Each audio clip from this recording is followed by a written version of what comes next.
This is going to be a huge one. Hey, what is going on, everybody?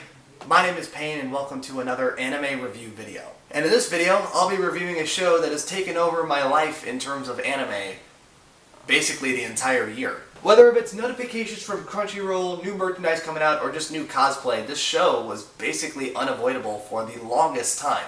So it's pretty obvious that I decided to watch this show, and immediately after watching the first couple of episodes, I told myself, yeah, I'm going to be reviewing this show. But the problem is that the series wasn't over yet, so I had to wait until the series is over. But now that the wait is over and that I watched the entire series, let's just get right into this show. This is the one, the only, the controversial, easily the most popular anime of 2018, Darling in the Franxx. Darling in the Franxx was directed by Atsushi Nishigori and was co-made by Studio Trigger and A1 Pictures with the help of Cloverworks, which is a subsidiary of A1 Pictures. It aired in the winter of 2018 and consisted of 24 episodes. Before I mention anything about the show, I would like to mention something about the manga as well, as there is an interesting business tactic in which the manga was released a day after the anime, which meant that the manga was coming off the popularity of the show instead of the other way around, which in some cases would end badly. Also, another thing to mention, for anyone who's never seen the show before, they don't know the importance of code names yet, but for anyone who has seen the show, they would notice that at the beginning of every episode, and when they look at the manga, that the writer is named Code 000.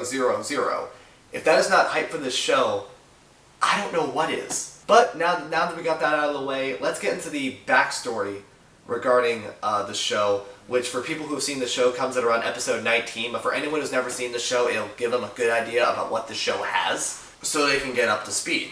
So the story begins in 2025 when a doctor named Werner Frank gets hired by a group of scientists and politicians known as APE, who specializes mainly in mining magma energy, and over time it had a huge impact on the progress of civilization, politically and economically. After more research was conducted by Dr. Werner, he discovers that magma energy can make immortality a reality, and it does, but at a cost. The treatments led to the loss of reproductive functions for the people who want to become immortal. In other words, they can't make children. And during this time, two problems emerge. The first is that because so many people want to be immortal, it leads to an overpopulation issue, and due to the magma mines, there is some desertification in some areas. Some people just left where they lived. There are some areas that are just straight up deserted. So APE, to combat both of those problems, kill two birds with one stone. They unveil something known as the Plantation Project, which is where people who are immortal can live in to control the overpopulation issue. And the Plantation Project are basically these biodomes where people would live in,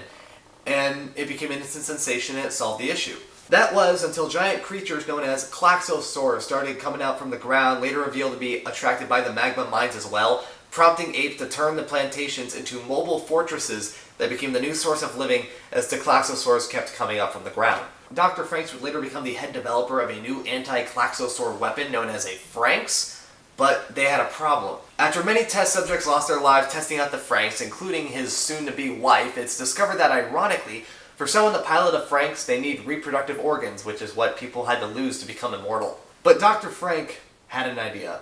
Not only would he change it to where a boy-girl pair would pilot a Franxx instead of one person, he made a plan where Ape would eventually create parasites that would be called children, they would have code names, they would live in these facilities known as the Garden, and that for people who are willing to pilot a Franxx, they would be moved to a quarantine zone in a certain plantation, where they would refer to the higher-ups as adults. Now that you got a good idea about the backstory, let's get into the plot of the show. The plot follows a kid named Hiro, a former pilot candidate prodigy who could no longer synchronize with his partner as they both failed to complete the training program, and while skipping his class's graduation ceremony, he encounters a girl named 02, an infamous Franxx pilot with Klaxosaur blood and red horns. After discovering that 02's partner died during a Klaxosaur attack, which is going on during the graduation ceremony, Hiro volunteers to become her new partner, or darling as she likes to call him, in her Franxx known as Trilizia. After the attack, it was then revealed that 02 is rumored to be the infamous partner killer, in which she killed every partner she ever had after riding with her 3 times. But regardless, 02 goes with Hiro to the plantation's quarantine zone known as Mistletoe, making the other parasites skeptical about her and the rumor. This rumor was later proven false after Hiro rid with 02 3 times, giving off a sigh of relief for the rest of the group as they know that Hiro won't die. It's later revealed that Hiro and 02 actually met before years ago with Hiro being a possible pilot candidate prodigy who asks a lot of questions to the adults, and 02 being a feral, nameless being that had these awful experiments conducted on her. After finding out that these experiments were conducted on her, Hiro helps 02 escape from captivity, where he would teach her the words 02, which would be her name, and darling, ironically enough, which is a word that she would use to him. Fast forward to the present, shortly after discovering this, it is told that 02 had to help out another group known as the Nines for a special mission to secure a fortress known as the Grand Crevice. But while the fortress is secured, their plantation gets damaged, leaving Mistletoe with limited electricity and water and no contact from the adults about their next mission. After about a month, they move to another area after the adults declare that Mistletoe was unlivable as they wait for their next mission there. That's when word gets out that a large group of Klaxosaurs, this time led by Code 001, aka the Princess of the Klaxosaurs, is heading towards Grand Crevice. They are able to take it back as Code 001 reveals to Hiro, who tries to stop her along with 02 and Strelizia, what their plan was with the Grand Crevice, saying that they had their own society millions of years ago and that they were visited by an alien race known as Verm and was offered to join them in living out of their bodies. When they refused, they basically didn't like the word no, and it turned into all-out war. When they were able to fight off Verm, they went underground to prepare for their return, with the weak turning into magma energy and the strong combining into powerful weapons. It was also revealed that the alien race Verm was disguised as ape to persuade humans into fighting Klaxosaurs so that they can take over the world. In this case, when the Klaxosaurs took Grand Crevice back, they put a bomb on there. Not willing to give up, 02, after getting kicked out of her own Franxx, is able to get back in and save Hiro from 001, turning Strelizia into a new giant version known as Strelizia Apath that was able to chase off Verm, while the Klaxosaurs depart into space to continue fighting, leaving the world for the humans once again. But after a while, it is discovered that 02, while her body is still on Earth, her soul is still in the Franxx fighting Verm, prompting Hiro and the rest of the group to go try and see her. After Hiro is able to see her, Strelizia Apath turns into a bigger Franxx known as Strelizia 2 Apus, which is basically a combination between Strelizia Apath and 02's body, destroying all the Verm ships in the surrounding area in the process. Shortly after, a warp gate opens and Strelizia True Apus goes through it, claiming that doing it will end the war once and for all between the Klaxosaurs and Verm, and after roughly 2 years, they find and take out Verm's base, becoming one with each other between Hiro and 02 as the base blows up, leading to a fresh start for the people on Earth. As for the Klaxosaurs, they go back down into Earth, down underground, possibly, doesn't really say a really good reason, but possibly to leave Earth for the humans, once again, for good. Now, there are a couple of things regarding the show that I feel like I should put my 2 cents in before going on to the review. The first is the infamous harassment allegations that were going on around mid-April. For people who don't know, after the 14th episode aired, the creators of the show, the director Atsushi Nishigori, and even the voice actors in the show have been riddled with hate from around the anime community regarding a love triangle between Hiro, 02, and a third character named Ichigo. What happened is that Ichigo, as the leader of the group, ordered 02 to leave, as in her mind she posed as a flight risk to Hiro because she kept putting him in the hospital even though he rode with her 3 times. But then it was later revealed that she had to leave anyway to help out the Nines to secure Grand Crevice. And towards the end of the episode, after Hiro finds out that 02 is going to help out the Nines, Ichigo stops him and not only kisses him, but confesses his love to him, which pissed a lot of people off because literally the episode prior to that one is the episode where Hiro and 02 first met, that they had a connection. So the fact that Ichigo went right in the middle of that pissed a lot of people off. The hate varied from saying that certain people should be fired to just straight up death threats to not only the people who worked on the show, but also their family as well. But what was interesting was that there were also some people claiming that it was fake, that this whole beef, that the fact that people were threatening these people, that it was fake because all the news articles surrounding the issues didn't have any sources. Before I talk about my opinion on this case, I just want to just say this because this is a very serious situation that I just felt like I needed to mention. Even if you know not to do this, I feel like I still need to mention this. If you're upset about something that someone made or something that someone did, don't bash the creator of that thing or person that did that thing for that reason. This is not just for anime. This also works for other different forms of entertainment, such as TV shows over here in America, and In my best example, sports. Doing it will just make you look like a jerk and no one would want to hang out with you both online and offline. So just don't do it. It's not worth it. Don't do it. So now back to my opinion on this. In my opinion, the claims that these threats were never made or that they were fabricated just for a good journalism story is not true. I'll link in the description down below an article from Anime News Network about this issue, and on the article are links to a couple of tweets from the Twitter account of Yuichi Fukushima, who's the animation producer for the show. All it takes is 5 minutes to look through the replies of the tweets linked in the article, and that's all the proof you need. In conclusion, let this be a learning lesson for any die-hard fan of a show or an event of some sort. When you're upset about something, don't send death threats to the people in charge of it. And that's all I'm going to say about it, because I don't really think I need to put that much attention into it anymore. Another quick thing that I keep seeing ever since this show came out, and I felt like I needed to mention, was that there were also some people claiming this show is very similar to another very popular mecha anime known as Neon Genesis Evangelion. And in this case, I'm not really surprised that people are saying that. The similarities range from the plot of both shows to certain characters. They even go towards the point where they both have white text over a black screen that's mainly just depressing stuff like who am I, what am I, like I want to die, stuff like that, depressing stuff. And all of this is basically has a very simple explanation.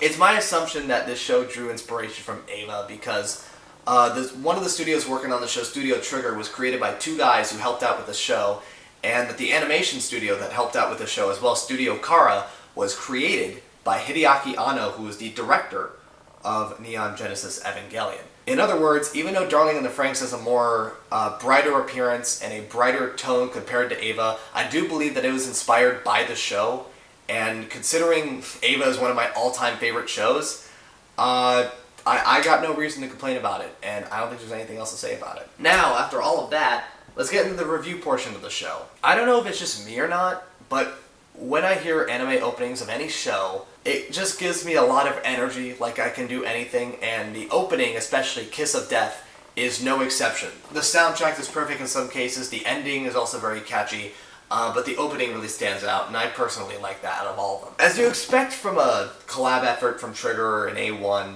the animation is also spot on, and it got me personally hyped for certain episodes because I've seen this animation before. They are really good at it. It had some traces of mecha works from Studio Gainax because, again, the people who created Trigger are from Gainax Studios. There were some character designs from Trigger that came from shows such as Little Witch Academia, which is another really good show, although compared to Darling in the Franxx might actually be a kid's show. And A1 Pictures handled most of the action-based work. But what made it stood out was Studio Kara, who did the visuals for this show, again created by Hideaki Anno. They did the handiwork of the drawings in the show, and the 3D animation to boot may not be as nice as in terms of action, but it's still a really cool thing to see visually, and animation, it was pretty good. The story, the plot was a little slow at first, but after Hero rode with 02 for the third time, the story gets more interesting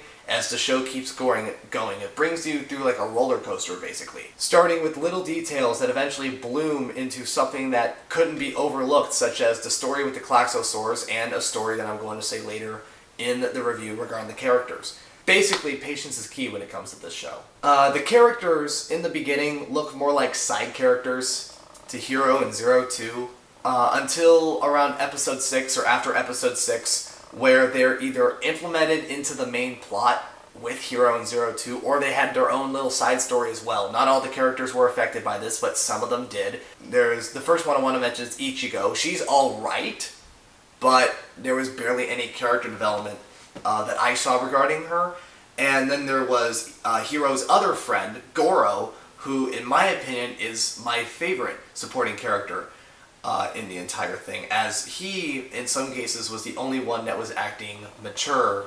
He acted like a gentleman in some situations. The one side story that I think is huge that later connects into the main story as the series goes on revolves around Mitsuru and Kokoro. Starting around the beginning of the series, it's discovered that they both have a thing for each other, but they don't really talk about it that much. And it later goes down, like, out of the It goes out of the radar. No one really pays attention to it anymore until around episode 16 or 17 of the series, when it's discovered that Kokoro had a book about childbirth and had hid it from everyone. When she was confronted with this book, she said that from reading it she wanted a kid and that she wants to have it with Mitsuru. Well, Ape found out about this, and shortly and about a couple days after Kokoro was confronted about this, Ape took both Mitsuru and Kokoro away, and they erased their memories to the point where they don't remember each other. But it is later revealed, it is not before they tried out what was in that book, and it is later revealed that both Mitsuru and Kokoro did have sex and that Kokoro is pregnant. And shortly after Hero and Zero Two left through the warp gate to go find Vern's base, Kokoro did have a girl named Ai, which meant love, which is interesting to note that this is a word that they never really learned before, so it makes this very interesting. This would later become the lead example for a new society on Earth that led to more kids as the group became adults themselves, as well as the kids who disappeared for not being good enough to ride a Franxx, as they also came back into the world after a long time, as it was revealed that they were, what's it called? Cryo-generated or something like that. Like they were like frozen in time. Like they were frozen in time in what looked like morgues after it was discovered that they couldn't ride a Franxx, and so they were all released into the world to help start this new civilization. But other than that, the other characters don't really stand out. There's Zorome, who is the comic relief. There is Ikuno, who is the quiet one. There is Futoshi, who I really wish I want to say more than this, but he's the fat kid. Like, literally there's nothing else about him other than the fact that he's the fat kid. And finally, there is Miku, who, going back to Evangelion, is very similar to Asuka Soryu Langley, except her tsundere nature is not that intense. Finally, I gotta mention the symbolism in this show. Yes, the many times that the characters are shown with little to no skin, the positions that they're in the robots, and the stuff they say do indicate that this is a fan service show. I'm here to just tell you, that's not all of it. Some examples include that all the Franxx robots and characters were named after certain flowers or flower-related things. Other examples include that the quarantine zone that they were in, Mistletoe, is Norwegian for mistletoe, and that the fact that the most obvious one is that the children were called parasites. But my favorite form of symbolism regards Zero Two, who in my opinion is, I think, the only character that was left out of the flower thing. I may be wrong on this, I'm not a botanist, but, I may have got something wrong on that. But the symbolism surrounding Zero Two around the beginning of the series is my favorite, and it is that when she arrives at Mistletoe, she is seen sucking a red lollipop. In my opinion, this was symbolism to her either sucking the humanity out of Hero during that instance, or sucking the humanity out of or symbolism of her sucking the humanity out of the partners that she had. And I later believe that was proven fact after Hero rode with Zero Two 3 times, because Zero Two never had a lollipop after that. I think that was a really good job of symbolism. That was a really good writing there, and it, again, just makes me like the show even more, especially considering I found that out. That was pretty cool. To sum things up, even though the show starts slow, from episode 6 onwards, it shoots up in development on all fronts. And after all of that, I'm going to give Darling in the Franxx a 9 out of 10, as the show proves that no matter how the world will play out in the up-and-coming future, the power of human connection will never change, and that in this case, it's not about the Franxx they piloted, but the darlings they made along the way. Thank you guys for watching my Darling in the Franxx review video. If you like this video, hit the like button down below. If you want to see more anime review videos, hit the subscribe button down below, or go check my channel. There is a number of anime review videos that you can watch. And once again, guys, my name is Payne, and I'll see you in the next anime review video.